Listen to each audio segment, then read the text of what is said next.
हम्म, देखो अब ये आज इसमें टॉपिक क्या आता है आपका, प्रेस पुल, सॉरी प्रेस पुल से ऊपर पॉलीसॉलिड। क्या होता है ये पॉलीसॉलिड। पॉलीसॉलिड? में क्या होता है, ये 3D वॉल लाइक स्ट्रक्चर होता है। Okay sir. जैसे आपकी वॉल है, जी सर। वॉल की लेंथ कितनी होती है वो हमारे ऊपर 8 डिपेंड करती इंच। है। जी सर। हाइट कितनी होती है? 10 फीट। 10 फीट। और उसकी विड्थ कितनी होगी? 9 इंच या 4 इंच। 9 इंच या 4 इंच।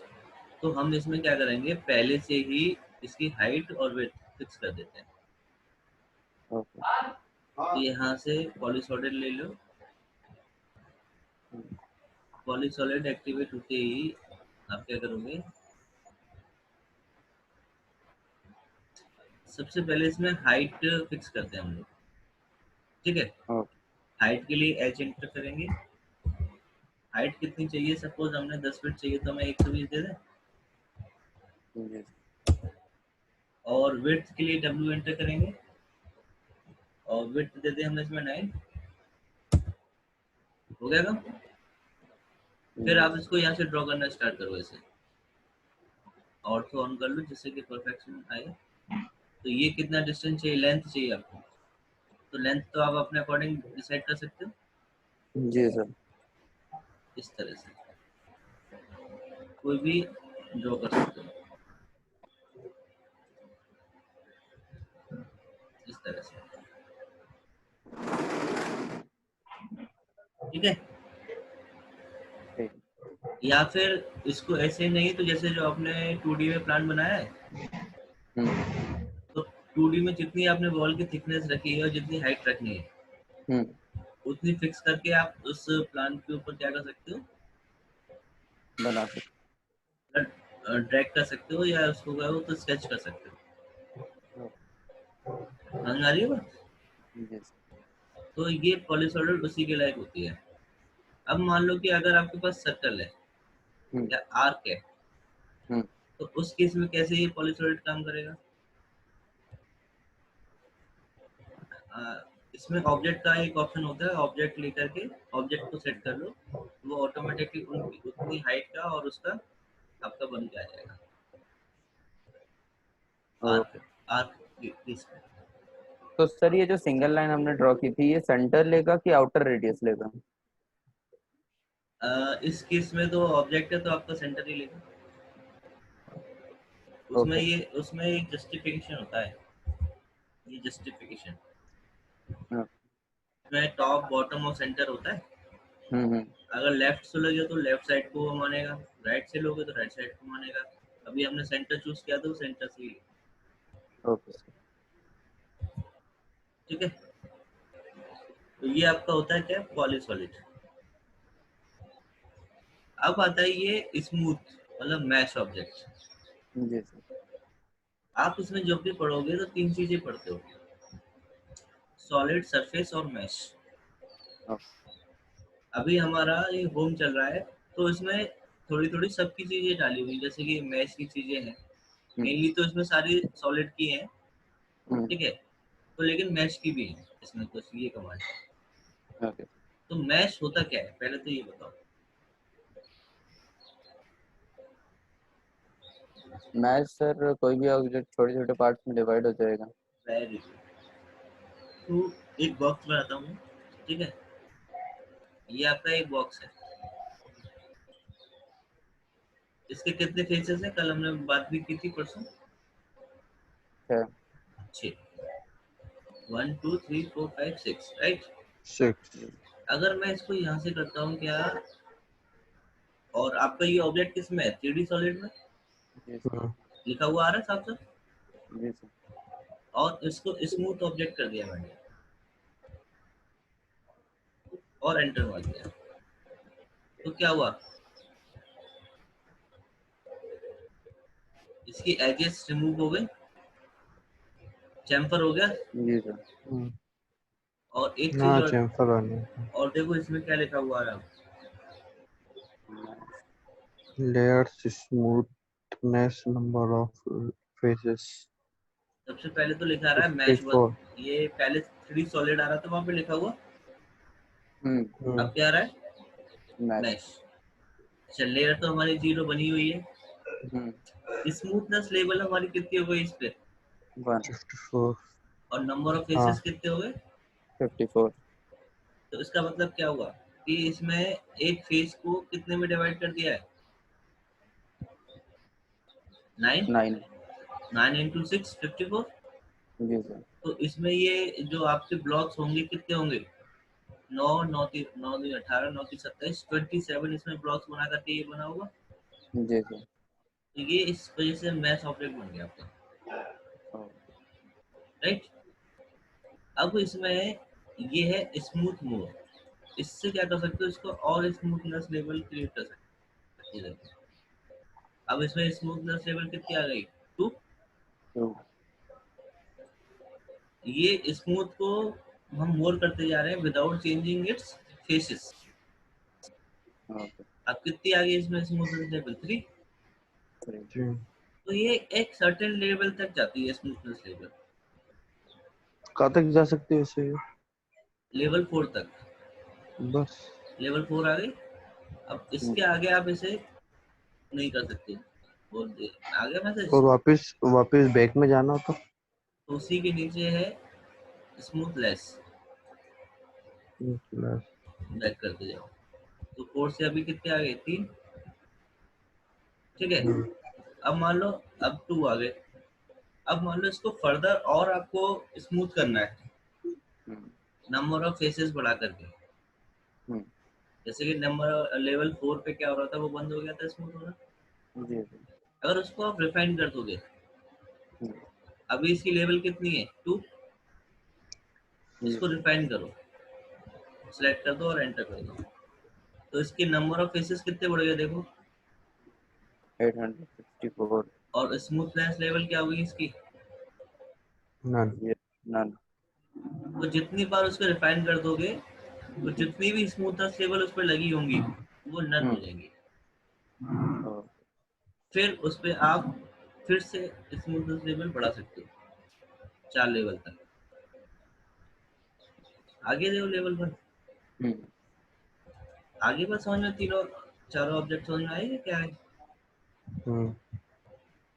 ये नीचे वाला नहीं आया सर? हाँ ये वाला ये मैश रिफाइन से तो स्मूथनेस लेवल 0 हो जाती है और नंबर ऑफ फेसेस बढ़ जाते हैं। ठीक है, ठीक है। कोई डाउट किसी को? सर रूबिक क्यूब बनाना हो तो इसी मेथड से बन जाएगा। कौन सा क्यूब? Rubik cube. ये कौन सा क्यूब होता है वो सर मल्टी कलर जो क्यूब आता है ना जिसमें कलर मिलाना होता है। वो तो मटेरियल के ऊपर हो गई ना।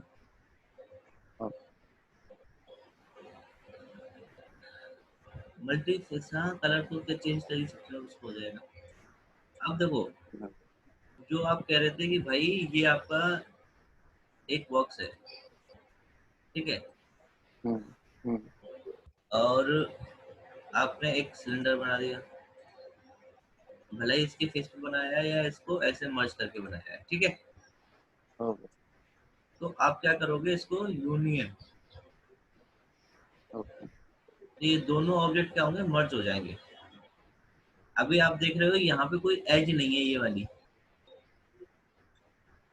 ना, ये वाली कोई एज है और ना ही ये वाली कोई एज है ना, है कि नहीं? क्यों? क्योंकि ये दोनों मर्ज नहीं है, ये अलग अलग ऑब्जेक्ट हैं दोनों।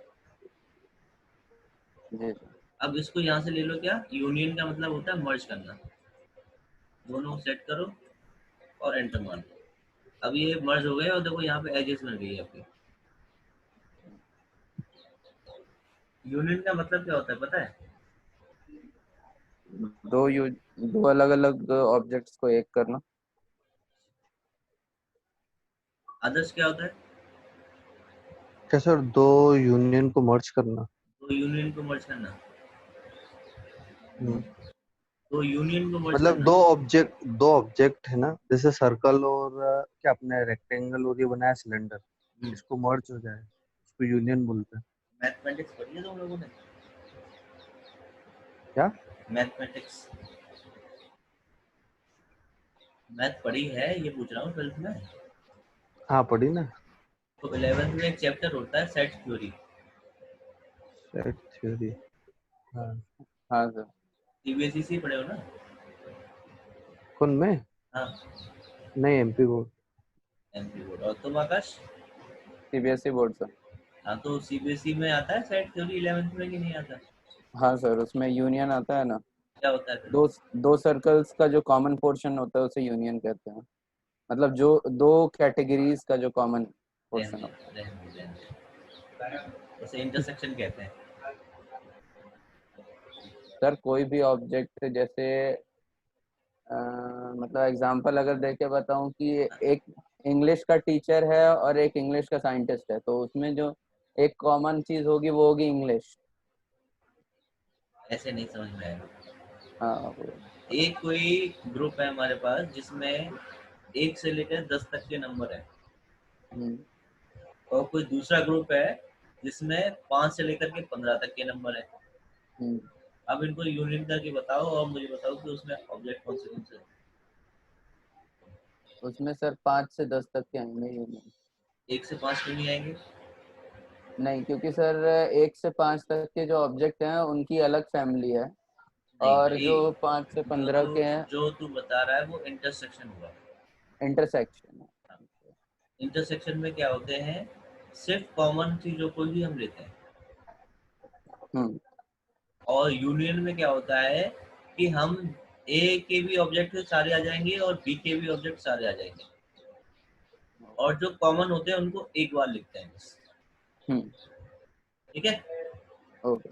तो वही होता है कि इसमें देखो दोनों ऑब्जेक्ट आपके सेम हो गए, राइट? ठीक। अभी यूनियन है, दोनों एक एक यूनिट है, मूव करोगे कॉपी करोगे तो एक ही साथ। अब इसको कंट्रोल जेड कर रहा हूँ मैं, अलग अलग हो गई है अब वापस से।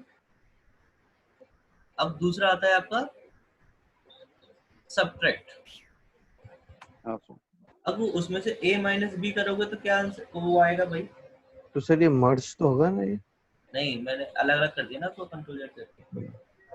और जैसे मर्ज करना तो वही वाला फर्स्ट वाला ना। तो मुझे ये बताओ सब्ट्रैक्ट में क्या होगा? सब्ट्रैक्ट में माइनस। a माइनस बी करोगे तो क्या आंसर आएगा? a minus B. उतना सर पोर्शन डिडक्ट, सर्कल का पोर्शन अरे डिडक्ट हो इसको जाएगा छोड़ो सर। यार, इसको छोड़ो। मैंने जो ग्रुप बताया ना a और b, हाँ 1 से लेके 10 तक और 5 से लेके 15 तक, हाँ। तो a माइनस बी करोगे तो क्या आंसर आएगा?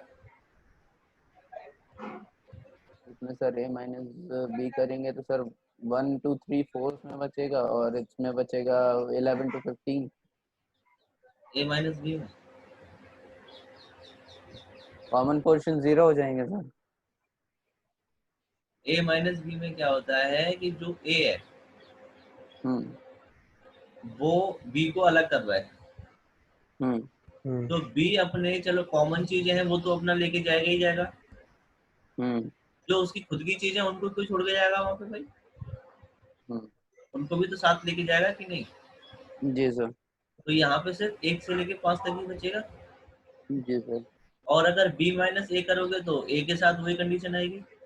तो यहाँ से आप जिसे पहले सेलेक्ट करोगे वो a हो गया, और एंटर करने के बाद में जिसे दूसरा सेलेक्ट करोगे वो b हो गया। देखो अपना खुद भी गया और जो कॉमन पार्ट है उसको भी लेके गया। ओके। और अगर उल्टा कर देते हो उसका, पहले इसको सेट किया एंटर, फिर दोबारा में इसको सेट किया, तो इस तरह से जाएगा। ठीक है? ठीक है। दोनों का इम्पोर्टेंस अलग अलग है, a माइनस बी का भी और b माइनस ए का भी। Okay sir. फिर आपका आता है यहाँ नीचे इंटरसेक्ट। क्या आता है? इंटरसेक्ट। जो तुम कह रहे थे कि वो कॉमन का बचेगा। सिलेक्ट करो और दोनों ऑब्जेक्ट को सिलेक्ट करके एंटर मार दो, तो जो दोनों के बीच का कॉमन है सिर्फ वही पार्ट बचेगा, बाकी दोनों डिलीट हो जाएंगे। Okay sir. कोई डाउट? No sir. नो। ये होते हैं आपके क्या, ये वाले ऑब्जेक्ट। इसमें आज की लास्ट की कमांड है आपकी इंटरफेयर। इंटरफेयर क्या है?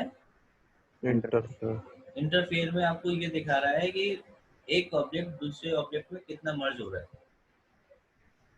तो दोनों को सेट कर लो और एंटर मार दो।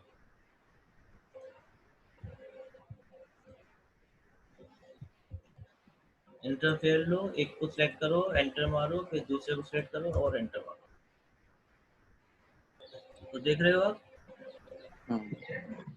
जो रेड कलर से आ रहा है सॉलिड पार्ट, वही आपका क्या मर्ज कर रहा है उसके अंदर।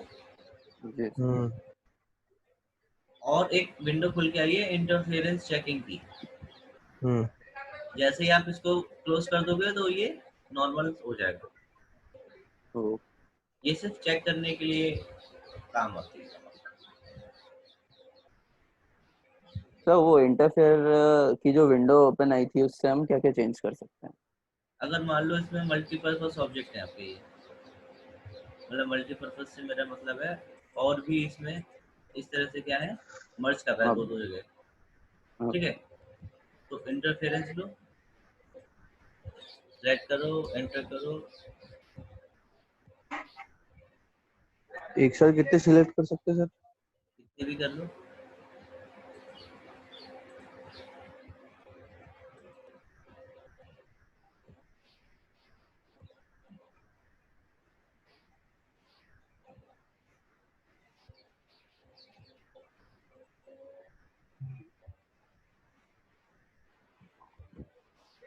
आगे दो अलग अलग। जी सर। तो यहाँ पे फर्स्ट सेट और सेकंड सेट, ठीक है, और इंटरफेयरिंग पेयर कितने आए यहाँ पे? 2। तो तो ये देखो, एक पहला दिखा रहा है कि इनका है, और नेक्स्ट देखोगे तो ये इसका दिखा रहा है, इन दोनों का। तो ये चेक, इसमें चेक कर सकते हो, बस और कुछ नहीं कर सकते। ठीक है, ठीक है। ये होता है आपका इंटरफेयर। और कोई डाउट? नो। तो ठीक है।